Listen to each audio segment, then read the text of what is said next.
back to the DCU Classics Director's Commentary Series. This is Scott Toy Guru Neitlich, and we're making a big transition because we are moving from the retail offering, which was called DC Universe Classics, to some online offerings. Retail had been through a lot. They had done figures that kids recognize, as well as, versions of those for collectors. They'd done figures kids would have no idea who they are, but they might look cool. And we'd done some really great convention exclusives. But by the end of 2012, 2013, we had pretty much extinguished the candle. We had done 21 waves at retail, and, well, more or less, retail was a little meh on continuing the line, and essentially said, we're good. The sales aren't what we'd like them to be, and we're going to pass on doing further waves. And so it was basically time for DCU Classics, as it was at retail, to ride off into the sunset. But you can't keep a good toy guru down, and Mattel definitely had some good ideas. First off, a new team took over, starting with Wave 20, and they did Wave 20, 21, and some of the other retail items. This was led by Fangirl 2.0, if you remember her from the forums, who kind of took over for me. And I was shuffled off to work on some other assignments, which I'll get into another day, but I was now no longer on the DC retail business. So the new team essentially was tasked to get DC toys back into retail now that retail had said no to DCU Classics. And the way they went about doing that was essentially bringing it back to its basics and making a very, very kid-friendly line by having the entire line focused on one character, and that being the best-selling character in the DC universe for kids, and lo and behold, big surprise, that character happens to be Batman. So a couple waves of Batman-only products shipped, and I covered those in the last video, so I won't dwell for too long, but it did offer some collector bonuses like Batmite, as well as some original characters. Catman got his very first figure in this line, as well as some redecos of existing tools of Bat characters, but it satisfied what management wanted, although it was a little ironic in the sense that DC 6-inch figures at Mattel started with Batman only before we had the rights to anyone else, and now it was ending with Batman only. It kind of had gone full circle. But the new team accomplished their goal. They got DC 6-inch back into retail, they did it with minimal tooling, and the car was all gassed up to go. But we weren't quite done yet. While obscure DC characters were having a bit of a hard time finding a home at retail, there was the idea to reshuffle things a little bit. On Matty Collector, which I was still running, we had a lot of success with, brands like Masters of the Universe Classics. It basically became the backbone to Matty Collector. So I proposed to management that we shuffle the DC figures off to Matty Collector and offer it as a subscription club, much like we did Masters of the Universe. It made sense. It was a brand that wasn't able to work at retail, but we knew there were still fans out there for it, and basically it made sense to do. So management looked at my proposal and said, okay, you can do this, but you need to do this. This task was appointed to you. So much like Masters of the Universe Classics, it kind of fell on my back as a additional task beyond my day job, which was working on, shall we say, those other projects, which I can't get into at the moment. And I did have the advantage, though, because this fell on my shoulders as an additional task, I basically got to lay out the entire line myself, knowing that I had to take into account things like shared tooling, keeping the tooling very minimal. But with that, I was basically in charge of the character lineup in its entirety, and that was pretty cool. Although, kind of the flip side was in year 2, design did the entire lineup, and that led to a few questionable choices in the second year. But for the first year, I was kind of given carte blanche as long as I kept it in budget and with a shared tooling in mind. So the goal was to basically offer figures every month that were going to complement and add to your existing DCU Classic 6-inch line. Characters that might be too obscure for retail or at least would have collector demand. And I'm going to split up the review of what became the Signature Series, or Club Infinite Earths, into a few different videos simply because instead of shipping in waves, they were shipped once a month. So one of the first things we had to do was create a new package. And I will say the packaging design team at Mattel is incredible. These guys are amazing. They're probably some of the most talented people in the entire company. And I have such a privilege to have gotten to work with people like Jason Langston and Frank Varela and Ryan Gleason.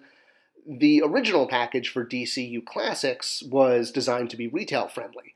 But it wasn't necessarily collector friendly in the sense that you had to crack open a blister and you couldn't keep the figure mint in package. So looking at current trends in collector packaging, noting that quite a few were now shipping in boxes instead of on blister cards, something Marvel Legends has completely embraced, and rightly so. You'll also see current things like Black Series, Power Rangers Lightning Series. They're all done in boxes now. And this makes sense because the box allows you to pull the figure out without damaging it. So it was pretty easy to use that as our proposal, and packaging came up with a great new look that incorporated a lot of different color highlights like blue. So here our first figure, which was the Golden Age Flash, got a boxed package with amazing new art on the back. That was one of the coolest things, that every character, we got to commission art, which DC worked with us as a great partner to make that happen. So the first figure, Golden Age Flash, Horsemen, of course, knocked it out of the park, like they always do. Used a lot of shared parts and minimal new tooling, which was kind of the design marching orders. And of course, Bill Beneke, being the designer on the line, as always, did a fantastic job of plussing up the Four Horsemen sculpt. So he took what they did and had to turn a non-articulated sculpt into a actually working action figure, and added little details like vac metallizing the helmet. That's such a Bill Beneke thing to do. He always plusses things up in a great way. And this was also a character that was really needed because we had done the Flash, we'd done, Barry Allen, and getting to Jay as the Golden Age Flash was definitely a big missing hole in the existing 6-inch DCU Classics collection. So being able to fill that in with Club Infinite Earths was a real, savior, if you will. We didn't want to leave the line hanging, missing some key characters. And he was a great one to kick off the Club Infinite Earth, simply because, Jay Garrett was part of the birth of the multiverse for DC when he and the original Flash went in their famous race during the Flash of Two Worlds storyline. So it made sense for Club Infinite Earths, which was about sort of all the different versions of characters, that we would do the 1940s version of Flash, who was one of the characters responsible for creating the multiverse in the first place. So fill the hole, worked with the multiverse theme, plus he was also a key member of the Justice Society of America. And as I said, I got to essentially have carte blanche picking the characters for the first year, and as a fan of the current team, I felt like we had to get to him because he was a big missing link in completing that team. Next up, we had the Red Lantern leader, Atrocitus. And again, much like Jay Garrett, he was kind of a missing piece in your existing DC 6-inch line. We had done Red Lanterns before, and Red Lanterns were a big part of what was happening in the comic books at the time, namely with Blackest Night and Rage of the Red Lanterns and even Brightest Day. So having this new kind of color enemy for a major Green Lantern character, Green Lantern, it made sense that we would start exploiting this and doing characters. And one thing that fans kind of had an issue with is that we were doing Red Lantern sort of soldier characters, like the background characters and, filling in the team, but we never did the leader. So as an example, in the Green Lantern Classics wave that accompanied the movie, we were able to do 2 different Red Lanterns by having a face swap and a hand swap in one package. But we still had not done the leader of the Green Lanterns. Of the Red Lanterns. So doing Atrocitus here in Club Infinite Earths was a great way to do that. And now we could start to really continue to build out our different Lantern color armies with the leaders in place, which is what fans have been asking for. So check that off. Next up, Metron from the New Gods. So this was a really cool character to get to. Not only did he need an extra large box, because he came with an extra large chair, and that meant also new cool art with him in his cool new chair on the back, But he was actually part of a fan choice contest where we allowed the DC fans to pick who was going to be the first oversized figure in the line, with choices like Shaggy Man and Rocket Red also included. Metron won, and I'm really glad he did, because for the most part, all of the Collect and Connect, the larger scale figures, had always been larger scaled figures. They had been bigger, taller, buffer, more expensive to make. Metron, on the other hand, was a regular-sized figure, and he had had action figures before. DC directed a line of New Gods figures, which included him, but no one had ever done him with his signature ride, which was his flying chariot thingy. It probably has a technical name that I'm totally butchering right now that I can't think of. Mobius chair. It's the Mobius chair. Hey, I remembered it off the top of my head. Go me. So we packed his Mobius chair in with him in 2 different pieces, so it was slight customer assembly. But this was great because it also showed how Club Infinite Earth was going to kind of push the limit. A Build-A-Figure, the larger scale figures, didn't just need to be large figures. We could find other ways of plussing up figures to make them a bigger value. So getting Metron plus his chair was a perfect illustration of that. And the idea was, if we could have kept this going year on year on year, like we did with Motu Classics, the larger slots could have included things like this. Could have included, figures with giant accessories. And he looked great with all of the existing New Gods, Fourth World figures that we've been doing since really Wave 1 with Orion. Now, of course, you had the He-Man fans wondering why they weren't going to get a big chair for Zodak, who, if you've seen the video about Jack Kirby's influence on Motu, it's no coincidence that Zodak rides around in his own version of a Mobius chair. But it was kind of a miss. I wish we had gotten to this, because much like Metron, Zodak needed his chair, but alas. Next up, back to our standard scale figures, we had Starman, which was Thom from the future, from the Legion of Superheroes. And again, guilty. I picked this figure because I really liked him, because I was a big fan of what was happening in the Justice Society comics, the whole Kingdom Come storyline, and Thom had come from the future and had kind of lost his mind, if you will. It was part of what started in the Next Age trade paperback, which you haven't picked up this series. These are great stories. They are just some of the best Justice Society stories that have been out in the last 10, 20 years. And not only did it include a huge range of characters, both old and new, but it paid homage to the Kingdom Come Alex Ross storyline, too. So Thom here, who had come from the future, there was a lot of comic relief from him, because he had sort of temporarily lost his sanity and had a lot of funny moments in the series because of that aspect. So it's glad to be able to do him. Next up, we have Mirror Master, one of Flash's rogues.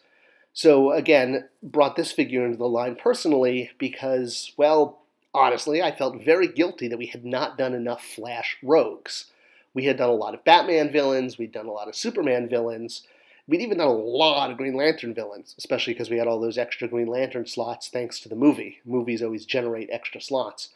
Mirror Master, being one of Flash's more notorious members of his rogues, well, we really did need to build up the Flash rogues. He has, I think, after Batman, some of the more colorful villain galleries of any DC character, and we honestly, even with the line closing out, hadn't really done it justice.